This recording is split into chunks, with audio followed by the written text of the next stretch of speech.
بسم اللہ الرحمن الرحیم۔ السلام علیکم، میں ہوں سومیہ وسیم۔ میں امید کرتی ہوں آپ سب خیر و عافیت سے ہوں گے۔ سامعین محترم، آج میں آپ کو حضرت یونس علیہ السلام کے بارے میں بتاؤں گی کہ ایک ایسے نبی جن کو دیو ہیکل مچھلی نے نگل لیا، آپ سے ایسی کیا خطا ہو گئی تھی اور آپ 40 دن مچھلی کے پیٹ میں زندہ کیسے رہے۔ ویڈیو شروع کرنے سے پہلے آپ سب سے گزارش ہے، اگر آپ میرے چینل پر نئے ہیں تو چینل کو سبسکرائب کریں اور بیل آئیکن کو پریس کریں تاکہ آپ کو میرے لیٹسٹ ویڈیو کے نوٹیفیکیشن ٹائم پر ملتے رہیں۔ چلیں ویڈیو سٹارٹ کرتے ہیں۔ اس ویڈیو میں ہم اس ہستی کا واقعہ جانیں گے جس کا نام قرآن پاک میں یونس اور تورات میں جونا کے نام سے آیا ہے۔ تاریخ میں آسوری قوم ایک عظیم اور طاقتور قوم کے نام سے جانی جاتی تھی جس کا دارالحکومت آشور تھا۔ آشوری دراصل بنی اسرائیل کی نسل سے تعلق رکھتے تھے جو بخت نصر کے حملے کے بعد غلام بنا کر بابل اور عراق لائے گئے تھے۔ اس زمانے میں دریا دجلہ کے کنارے نینوا نامی ایک چھوٹی سی بستی تھی۔ آشور کے کسی بادشاہ نے ایک دیوتا کے نام پر نینوا میں ایک مندر بنوایا۔ رفتہ رفتہ دوسرے بادشاہوں نے بھی مندر اور عمارتیں بنانا شروع کر دی اور ایک ایسا دور آیا کہ یہ چھوٹا سا علاقہ سلطنت آشوریہ کے عظیم الشان دارالسلطنت میں تبدیل ہو گیا۔ نینوا شہر کے بیچوں بیچ مندر اور محل تھے، وہیں سے بادشاہ ساری سلطنت پر حکومت کرتا تھا اور اونچے تخت پر بیٹھ کر بازاروں، گلیوں اور تفریح گاہوں کا نظارہ لیا کرتا تھا۔ آشور کے مغربی علاقے میں لہلہاتے کھیت تھے، پورا شہر درختوں اور باغات سے سرسبز و شاداب تھا۔ آشوریہ لوگ پتھر تراشنے کے فن میں بھی ماہر تھے، لہٰذا جگہ جگہ سنگ مرمر کی دیواروں پر انہوں نے اپنے دیوتاؤں کے نقش و نگار بنا رکھے تھے۔ مختصر یہ کہ نینوا تہذیب و تمدن کے لحاظ سے ایک ترقی یافتہ شہر تھا۔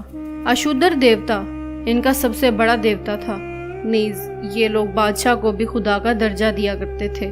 یہ لوگ بت پرستی اور کفر و شرک میں مبتلا تھے۔ اس وقت نینوا کی آبادی 1 لاکھ سے زیادہ تھی۔ یہ 700 عیسوی کا زمانہ تھا۔ اللہ نے ان کی اصلاح کے لیے حضرت یونس علیہ السلام کو بھیجا۔ ان کا پورا نام یونس ابن متا تھا۔ آپ حضرت ہود علیہ السلام کی اولاد میں سے تھے، بلکہ بعض مفسرین نے لکھا ہے کہ آپ کا تعلق بنی اسرائیل سے تھا۔ آپ حضرت یوسف علیہ السلام کے چھوٹے بھائی بنیامین کے بیٹے تھے۔ جب آپ کو نبوت ملی تب آپ کی عمر 28 سال تھی۔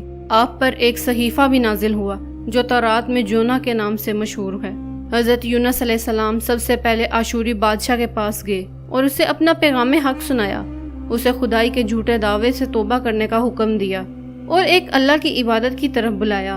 حضرت یونس علیہ السلام نے اسے ان اسرائیلی قیدیوں کو بھی رہا کرنے کا حکم دیا جسے اس نے قید کر دیا تھا۔ نینوا کا بادشاہ آپ کی باتیں جان کر غضبناک ہو گیا اور آپ کی جان کا دشمن بن گیا، لہٰذا آپ علیہ السلام نینوا کے عوام کے پاس گئے اور انہیں توحید کی دعوت دی۔ انہیں شرک و بت پرستی اور توبہ کرنے کو کہا، مگر اہل نینوا نے ایمان لانے سے انکار کر دیا اور اللہ کے رسول کو جھٹلا دیا۔ حضرت یونس علیہ السلام مسلسل اس کوشش میں لگے رہے کہ ان کی قوم راہ راست پر آ جائیں۔ آپ نے ان کو بہت سمجھایا اور دعوت کے کام کو جاری رکھا۔ دیکھتے ہی دیکھتے 40 سال کا عرصہ گزر گیا، لیکن یہ قوم حضرت یونس علیہ السلام کا انکار کرتی رہی اور شرک پر ڈٹے رہے۔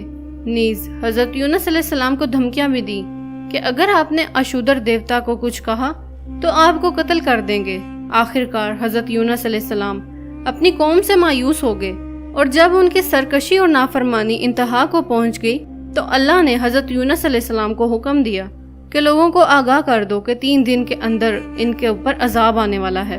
لہٰذا آپ نے نینوا کے لوگوں کے سامنے اعلان کیا کہ اگر تم نے بت پرستی اور شرک سے توبہ نہ کی تو تم پر اللہ کا قہر نازل ہوگا اور پورا شہر تباہ و برباد ہو جائے گا۔ لوگوں نے آپ کا مذاق اڑایا اور کہا، ہم تمہارے رب کی طرف سے عذاب کے منتظر رہیں گے۔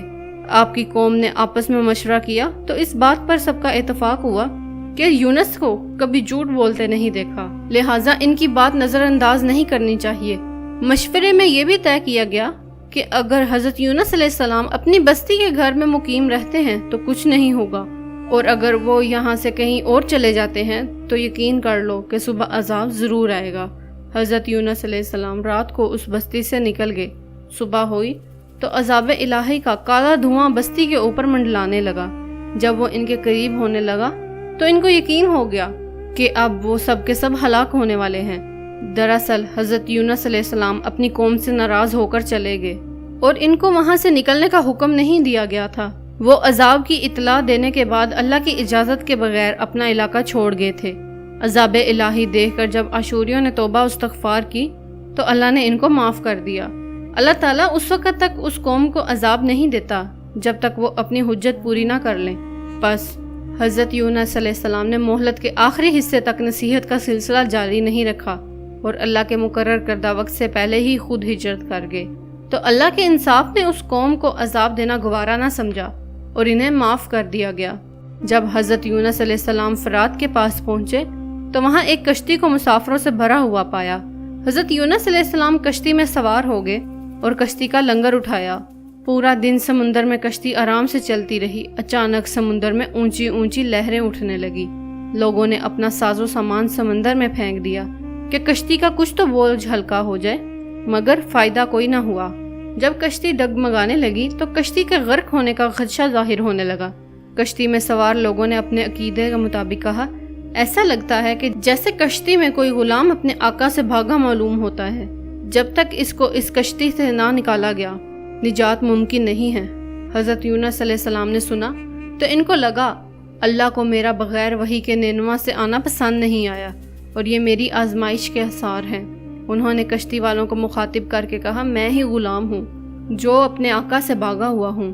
لہٰذا 3 دفعہ قرآن اندازی کی گئی اور تینوں بار حضرت یونس علیہ السلام کا ہی نام آیا۔ تب مجبور ہو کر انہوں نے حضرت یونس علیہ السلام کو دریا میں ڈال دیا۔ اس وقت اللہ نے ایک بڑی مچھلی کو حکم دیا کہ یونس کو نگل لو اور یہ تمہاری غذا نہیں ہے اور ان کو کوئی درد نہ پہنچانا۔ مچھلی نے حضرت یونس علیہ السلام کو نگل لیا۔ جب مچھلی کے پیٹ میں حضرت یونس علیہ السلام نے خود کو زندہ پایا اور بارگاہ الہی میں اپنی ندامت کا اظہار کیا کہ میں وحی الہی کا انتظار کیے بغیر نینوا سے باہر آ گیا، حضرت یونس علیہ السلام نے مچھلی کے پیٹ میں اللہ کو پکارا۔ ان پر 3 اندھیرے اکٹھے ہو گئے تھے، رات کا اندھیرا، مچھلی کے پیٹ کا اندھیرا اور سمندر کا اندھیرا۔ آپ نے ان اندھیروں میں یہ کلمات پڑھے، اللہ تیرے سوا کوئی معبود نہیں، تو یکتا ہے، میں تیری پاکی بیان کرتا ہوں، بے شک میں اپنے نفس پر خود ہی ظلم کرنے والا ہوں۔ روایتوں کے مطابق اگر حضرت یونس علیہ السلام یہ تسبیح نہ کرتے تو قیامت تک مچھلی کے پیٹ میں رہتے۔ رسول اللہ صلی اللہ علیہ وآلہ وسلم نے فرمایا، جب حضرت یونس علیہ السلام نے یہ دعا کی تو یہ دعا عرش کے گرد گھومنے لگی۔ فرشتے کہنے لگے، یہ بہت دور دراز جگہ سے آواز آ رہی ہے، لیکن کان اس سے پہلے اس آواز سے آشنا ضرور ہیں اور آواز بہت ہی کمزور ہے۔ اللہ نے حضرت یونس علیہ السلام کی درد بھری آواز کو سن کر فرمایا، کیا تم اس آواز کو نہیں پہچانتے؟ انہوں نے کہا، نہیں۔ تو اللہ نے فرمایا، یہ میرے بندے یونس کی آواز ہے۔ فرشتوں نے کہا، اے اللہ، اپنے نیک بندے پر رحم کر۔ تو اللہ نے مچھلی کو حکم دیا کہ آپ کو بغیر کسی تکلیف کے سمندر کے کنارے اگل دے۔ لہٰذا حضرت یونس علیہ السلام بہت ہی کمزوری کی حالت میں خشکی پر ڈال دیے گئے۔ اللہ کے حکم سے سمندر کے کنارے پر ایک بیل اگی جو کدو کی بیل بتائی جاتی تھی۔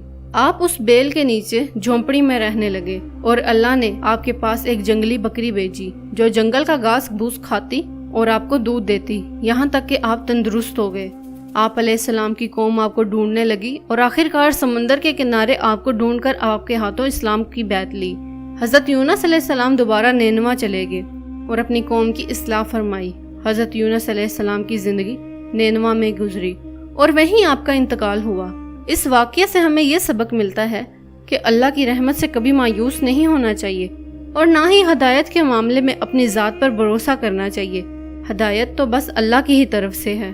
سامعین محترم، میں امید کرتی ہوں آپ کو آج کی ویڈیو پسند آئی ہوگی۔ ویڈیو پسند آئے تو ویڈیو کو لائک کیجئے، شیئر کیجئے اور چینل کو سبسکرائب کیجئے۔